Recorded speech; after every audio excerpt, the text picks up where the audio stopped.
4ஆம் அதிகாரம். அன்றியும் சகோதரரே, நீங்கள் இன்னின்ன பிரகாரமாய் நடக்கவும் தேவனுக்கு பிரியமாய் இருக்கவும் வேண்டுமென்று நீங்கள் எங்களால் கேட்டு ஏற்றுக்கொண்டபடியே அதிகமாய் தேரும்படிக்கு கர்த்தராகிய இயேசுவுக்குள் உங்களை வேண்டிக் கொண்டு புத்தி சொல்லுகிறோம். கர்த்தராகிய இயேசுவினாலே நாங்கள் உங்களுக்கு கொடுத்த கட்டளைகளை அறிந்திருக்கிறீர்களே.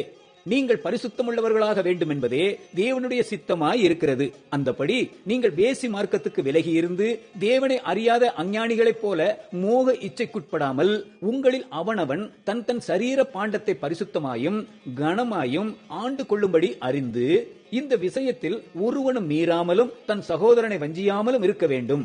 முன்னமே நாங்கள் உங்களுக்கு சொல்லி சாட்சியாக எச்சரித்தபடியே இப்படிப்பட்ட விஷயங்கள் எல்லாவற்றையும் குறித்து கர்த்தர் நீதியை சரிக்கட்டுகிறவராய் இருக்கிறார்.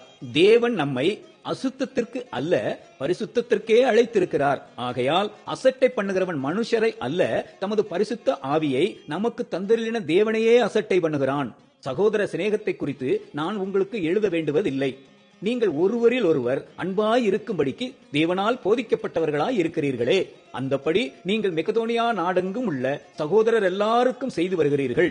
சகோதரரே, அன்பிலே நீங்கள் இன்னும் அதிகமாய் பெருகவும் புறம்பே இருக்கிறவர்களை பற்றி யோக்கியமாய் நடந்து ஒன்றிலும் உங்களுக்கு குறைவில்லாதிருக்கும்படிக்கு நாங்கள் உங்களுக்கு கட்டளையிட்டபடியே அமைதல் உள்ளவர்களாய் இருக்கும்படி நாடவும், உங்கள் சொந்த அலுவல்களை பார்க்கவும் உங்கள் சொந்த கைகளினாலே வேலை செய்யவும் வேண்டுமென்று உங்களுக்கு புத்தி சொல்லுகிறோம்.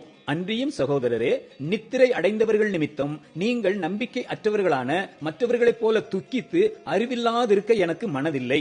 இயேசுவானவர் மரித்து பின்பு எழுந்திருந்தார் என்று விசுவாசிக்கிறோமே.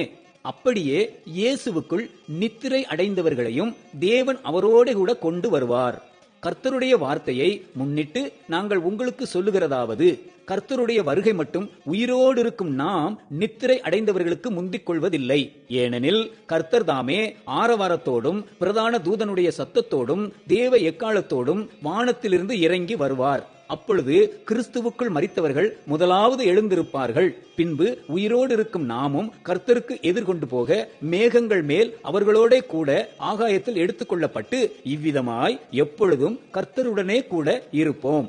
ஆகையால் இந்த வார்த்தைகளினாலே நீங்கள் ஒருவரை ஒருவர் தேற்றுங்கள்.